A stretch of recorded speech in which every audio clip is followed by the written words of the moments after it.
मैं अमेरिका से वापस घर लौटा तो देखा कि पूरे खानदान के 20 लोगों का खाना मेरी पत्नी अकेले ही बनाती है, जबकि मेरी भाभी और बहनें उसकी किसी काम में कोई भी मदद ना करती। सब मिलकर टेबल पर बैठकर खाना खाते और वह बेचारी दूर बैठकर उनके मुंह ताकती रहती। घर का रवैया देखकर मैं बहुत परेशान हो गया। मैं समझ गया था कि मेरी पत्नी इतनी चुप क्यों रहने लगी। एक दिन घर में मेहमान आए हुए थे तो मैंने सबके सामने ही अपनी पत्नी के साथ जो किया उसे देखकर सभी के होश उड़ गए, क्योंकि मुझे आज भी वह दिन याद है जब मैं अपनी शादी के 3 साल बाद हिंदुस्तान वापस आया था। घर का हर शख्स एयरपोर्ट पर मौजूद था, जिसमें मेरी 2 साल की बेटी प्रिया भी थी। मेरी आंखें पूजा को ढूंढ रही थी, लेकिन उसको वहां न पाकर मैं थोड़ा बेचैन सा हो गया। घर वालों से मिलकर प्रिया को गोद में लिया तो वह जोर जोर से रोने लगी। प्रमोद, लाओ इसे मुझे दे दो। दीदी की आवाज़ आई तो फौरन ही मैंने पूजा का पूछा लिया, दीदी पूजा क्यों नहीं आई मुझे लेने, और फिर इतनी छोटी सी बच्ची को भी भेज दिया। प्रमोद, तुम परेशान मत हो, वह घर पर तुम्हारे लिए खाना बना रही है। वह कौन सा रोज रोज काम करती है। आज सब लोग तुमसे मिलने आए हैं तो इसलिए वह खाना बना रही है। मैं दीदी की बात सुनकर खामोश हो गया। एयरपोर्ट से घर तक लगभग 1 घंटे का सफ़र था। मैं पूरा रास्ता प्रिया से खेलता रहा। अब वह मुझे देखकर हंस रही थी। सब कुछ अच्छा सा लग रहा था, लेकिन दिल उदास था। काश पूजा भी आ जाती। 3 साल हो चुके हैं उसे देखे हुए। क्या खाना जरूरी था, मिलना नहीं? मेरे दिल में कुछ अजीब अजीब से सवाल उठ रहे थे। खैर, घर के दरवाजे पर पहुंचे तो पूजा पहले से ही गाड़ी की आवाज़ सुनकर वहां पहुंच चुकी थी। दूर से देखा तो दिल चाहा जाकर मिल लूं, लेकिन वहीं बस दूर से ही मुस्कुरा दिया और वह हल्की सी मुस्कुराहट के बाद पानी लेने चली गई। पूरा दिन मेहमानों का आना जाना चलता रहा। घर वाले बहुत खुश थे। मेरे दोस्त भी मिलने आ रहे थे। पूजा किचन से निकल ही नहीं पा रही थी। कभी किसी को चाय पेश करती और कभी किसी को खाना देती। मानो यूं लग रहा था जैसे मेरी पूजा तो कहीं खो सी गई है। शाम हुई तो मेहमानों का रस कुछ कम हुआ। सब खाना खाने में बिजी थे। मैंने सोचा पूजा की कुछ मदद करूं। सुबह से बस काम में ही लगी है। अभी उठा ही था कि मम्मी ने बुला लिया। प्रमोद, मेरे पास आकर बैठ जाओ। जी मम्मी, पूजा से कुछ बात करनी है, आ रहा हूँ। उसे छोड़ो, काम सब खत्म करके खुद ही आ जाएगी। वैसे भी कौन सा काम करती है, आज ही तो करने लगी है, उसे करने दो। मैं हैरान था, क्योंकि पूजा के बारे में मैं यह दूसरी बार सुन रहा था। पूजा के खिलाफ कहीं ना कहीं आग मेरे दिल में लग चुकी थी। सुबह जब दीदी ने पूछा को काम ना करने को बोला और साथ में मम्मी भी पूजा को डांटने लगी, तो मैं भी चुप करके बैठ गया और सोचने लगा कि शायद मम्मी ठीक कह रही होगी। आखिर वह मेरी माँ है, गलत कैसे कह सकती है। रात को जब सब सोने चले गए तो पूजा से कुछ बात करने का मौका मिला। पूजा, तुम इतनी चुप क्यों रहती हो? तुम तो बहुत बोला करती थी, याद है ना? पूरा दिन हम ऑफिस में बस तुम्हें चुप कराया करते थे, कभी उससे लड़ाई तो कभी मैडम सुनीता से। दरअसल पूजा और मैं एक ही ऑफिस में नौकरी करते थे। पूजा मुझे पहले दिन से ही पसंद आ गई थी। जब वह पहले दिन नौकरी पर आई थी मासूम सी लगती थी, पर बोलने में पूरी तोता थी। हमने 3 साल तक एक साथ जॉब की। फिर मुझे बाहर जाने का मौका मिला तो जॉब छोड़ दी। लेकिन पूजा, मैं आपको कभी नहीं भूला।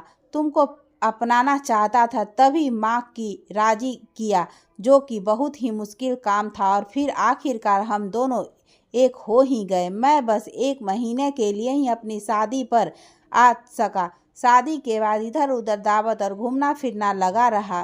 पूरा महीना गुजर गया पता ही नहीं चला। प्रमोद, वह मैं बस पूजा ने अभी इतना ही कहा था कि प्रिया ने रोना शुरू कर दिया। पूजा उसको चुप कराने और सुलाने में लग गई। मेरी आंख कब लगी पता ही न चला। सुबह प्रिया के रोने की आवाज़ से मेरी आंख खुल गई। पूजा, यार प्रिया को देखो, यह क्यों रो रही है। पर प्रिया के ज़्यादा रोने की वजह से आखिर मैं ही उठ गया। पूजा, कहाँ हो यार। यह कहते हुए मैं प्रिया को लेकर कमरे से बाहर आया तो फिर से पूजा को किचन में ही पाया। चने कम पड़ गए हैं पूजा, चने और लाना। मम्मी की आवाज़ मेरे कानों में पड़ी तो कुछ देर रुक सा गया। सब लोग खाने की मेज पर थे सिवाय पूजा के। मम्मी ने मुझे देखा तो बुला लिया। आ जाओ बेटा, नाश्ता तैयार है। देखो तुम्हारे सब बहन भाई मौजूद हैं। मैं बोला, मम्मी पूजा कहाँ है, प्रिया को भूख लगी है। तभी दीदी बोली, लाओ प्रिया को मुझे दो, तुम फ्रेश हो जाओ, इसे मैं देखती हूँ। आज फिर पूजा किचन में अकेली और पूरा खानदान, जिसमें कम से कम 20 लोग तो होंगे, पूजा खाना बनाने में बिजी थी। मम्मी तो कह रही थी कि पूजा कोई काम ही नहीं करती, बस कल ही किया था तो फिर यह क्या था।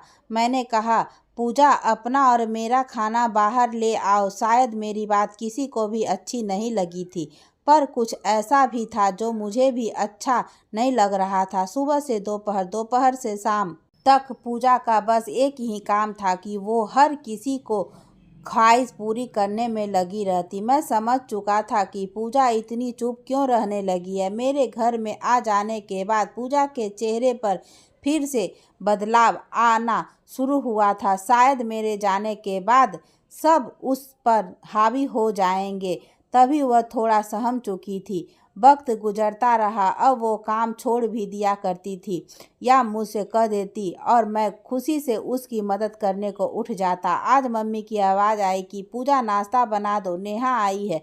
नेहा मेरी दीदी का नाम था, जिनकी शादी हमारे घर के करीब ही बाबा के दोस्त के लड़के से हुई थी। दीदी तकरीबन रोज़ ही हमारे घर आ जाया करती थी। पूजा की कमर में बहुत दर्द था। मेरे मना करने के बावजूद भी वह किचन में गई और नाश्ता तैयार करने लगी। क्योंकि प्रिया अभी सो रही थी, इसलिए मैं दीदी से बातें करने में मसरूफ़ हो गया। दीदी हम सब बहन भाइयों से बहुत प्यार करती थी और हम सब उनको बहुत पसंद करते थे। प्रमोद, प्लीज़ खाना लगवा ले मेरे साथ में। हाँ ठीक है। मैं सर हिलाकर उठ खड़ा हुआ और पूजा की मदद करने लगा। यह बात किसी को भी अच्छी नहीं लगी। जब नाश्ते से सब फ्री हो गए और पूजा भी प्रिया को लेकर कमरे में चली गई, तब दीदी और मैं एक दूसरे से बातें करने में मसरूफ़ हो गए। प्रमोद, तुम जानते हो मैं तुम लोगों से बहुत प्यार करती हूँ। कभी ऐसा नहीं चाहती कि तुम लोग खुश ना रहो, लेकिन मेरी कुछ नसीहत पर अमल करोगे तो सुखी रहोगे। आगे तुम्हारी मर्जी, मैं तुम पर ज़बरदस्ती तो नहीं कर सकती। जी दीदी, आप बोले। आपको मालूम है कि हम सब बहन भाई आपकी और मम्मी की बात को ज़रूर अहमियत देते हैं। प्रमोद, तुम अपनी बीवी की मदद ज़रूर किया करो, लेकिन इस हद तक जब तक कि तुम्हें कोई ना देखे। अगर अच्छा सा नहीं लगता, तुम बर्तन उठा रहे हो और औरतों वाले काम कर रहे हो, जो आदत तुम आज उसकी डालोगे कल वही रहेगी। जो उसके काम है उसको करने दिया करो, आखिरकार वह आहिस्ता आहिस्ता कर ही लेगी। लेकिन अगर आदत बन गई तो फिर तुम्हें हमेशा ही उसकी मदद करनी पड़ेगी। दीदी की बात मेरे दिल को लगी। दिन गुजरते रहे, पूजा मसल काम में लगी रहती। कभी मेरा दिल चाहता तो बस प्रिया के लिए दूध बना देता, उससे ज़्यादा कुछ नहीं। मम्मी नहीं चाहती थी कि मैं वापस दूसरे मुल्क जाऊं, बस फिर वहीं रह गया। क्योंकि मैं एक मेकअप की कंपनी में जॉब करता था, मैंने इसी काम को घर पर ही शुरू कर दिया था, जिससे मैं घर बैठे ही कंप्यूटर से ऑनलाइन मेकअप सेल करके बहुत अच्छा कमा लेता था। वक्त गुजरता गया, सब कुछ नॉर्मल था। मैंने कभी गौर ही नहीं किया कि पूजा क्या करती रहती है। जब मेरे 3 बच्चे हुए तो गुजारा थोड़ा मुश्किल हो गया। मेरी दोनों बेटियां तो स्कूल जाया करती थी, लेकिन बेटा अभी छोटा था, तभी मैंने और पूजा ने एक फैसला किया कि हम बच्चों को बेहतर शिक्षा देने के लिए शहर शिफ्ट हो जाते हैं। वहाँ पूजा नौकरी कर लेगी और मैं घर बैठे अपनी चीज़ों को सेल कर लूँगा। दीदी से मैंने बात किया तो उन्होंने भी उसकी हामी भर ली कि ठीक है, बस मम्मी को मत भूल जाना। मेरी तो ख्वाहिश थी कि मम्मी को साथ ले जाऊं, लेकिन मम्मी अपनों को छोड़कर जाने के लिए तैयार न थी। वह बड़े भाई के साथ रहने लगी। अब जिंदगी बेहद मसरूफ़ थी। मैं पूरा दिन शाम तक ऑर्डर ही लेता रहता और उनको उनके पते पर भिजवा देता। पूजा जॉब में बिजी थी और बच्चे पढ़ाई में। एक दिन पूजा जॉब से आई तो शायद कुछ ज़्यादा ही थक गई थी। आते ही सो गई और हम सब भूखे ही रह गए। पूजा थोड़ा बीमार रहने लगी थी। अब जब वह जॉब से वापस आती तो पहले की तरह चुस्त और ठीक महसूस न होती। अब दोपहर के खाने के साथ साथ हम रात का खाना भी होटल से मंगवा लेते। पूजा रोज़ कहती कि प्रमोद मुझे डॉक्टर के पास ले जाओ, और मैं रोज़ काम की वजह से नहीं जा पाता था। सालों साल यूं ही गुजरते रहे। ना मुझे टाइम मिला, ना पूजा की बीमारी ठीक हुई। नहीं मालूम उसे क्या हुआ था। फिर एक दिन ऐसा आया जब मैं खूब बीमार हुआ। पेट के दर्द ने जैसे मेरी जान निकाल दी हो। सिवाय पूजा के मेरे पास कोई नहीं था।